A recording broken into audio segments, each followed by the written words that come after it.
గుండెలో నరగిలిన బాధ కన్నీరై కారుతుంది, కష్టానికి కారకులెవరో తెలపమని కోరుతుంది.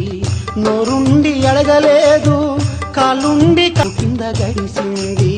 మట్టి గడ్డల మీద తప్పటడుగుల లెక్క, చిన్నతనమంత నాది చీకటిలోనే తెల్లారింది.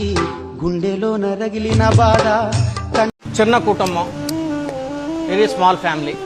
అతను లైఫ్ లాంగ్ వాళ్ళు పిల్లలు మొత్తం కలిసి చేసుకుంటే ఆ 40 లక్షల రూపాయలు కూడబెట్టుకోగలుగుతారు. నువ్వు ఒక్క గంటలో కూల్చిపడేసావు మొత్తాన్ని, దయాదాక్షిణ్యం లేకుండా. వాళ్ళు లేడీస్ కాళ్ళ మీద పడి ఏళ్ల మీద పడి బద్దలాడుతూ ఉంటుంటే మిమ్మల్ని అందరినీ, పోలీసులందరినీ పక్కకి నెట్టేసి ప్రైవేట్ ఆస్తిని కూల్చాల్సినటువంటి అవసరం మీకేముందండి? సో కోర్టు నుంచి ఇల్లు కూల్చేయమని మీకేమన్నా ఆదేశాలు ఏమన్నా ఉన్నాయా, లేదా ఎవరు డెసిషన్ తీసుకొని కూల్చేశారు? మీరు అంతటా మీరు డెసిషన్ తీసుకున్నారా, లేదంటే మీకేమైనా కోర్టు ఆదేశాలు ఉన్నాయా ఇల్లు కూల్చమని? మరి మీరు ఎందుకు కూల్చారు?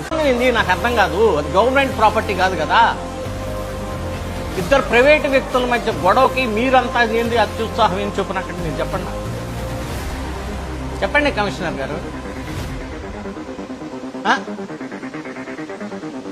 మనం ఫ్రెండ్లీ ప్రభుత్వం అని చెప్పుకుంటున్నాం, ఫ్రెండ్లీ పోలీస్ అని చెప్పుకుంటున్నాం, మీకేదన్నా ఇబ్బంది ఉంటే గ్రీవెన్స్కి రమ్మని చెప్పుకుంటున్నాం. కలెక్టర్ గారు ప్రతి సోమవారం రోజు గ్రీవెన్స్ పెడతారు. వాళ్ళు గ్రీవెన్స్కి వస్తే మీరేం సమాధానం చెబుతున్నారో నాకు తెలుసు. తేల్చండి కలెక్టర్ గారు, అది మరి ఏం తెలుస్తా మీరు తేల్చండి. ఆయన చోట్ల సమాధానం. నేను చెప్తున్నా కదా, ఇట్లాంటి పగోడుకు కూడా జరగకూడదు. I'm telling you.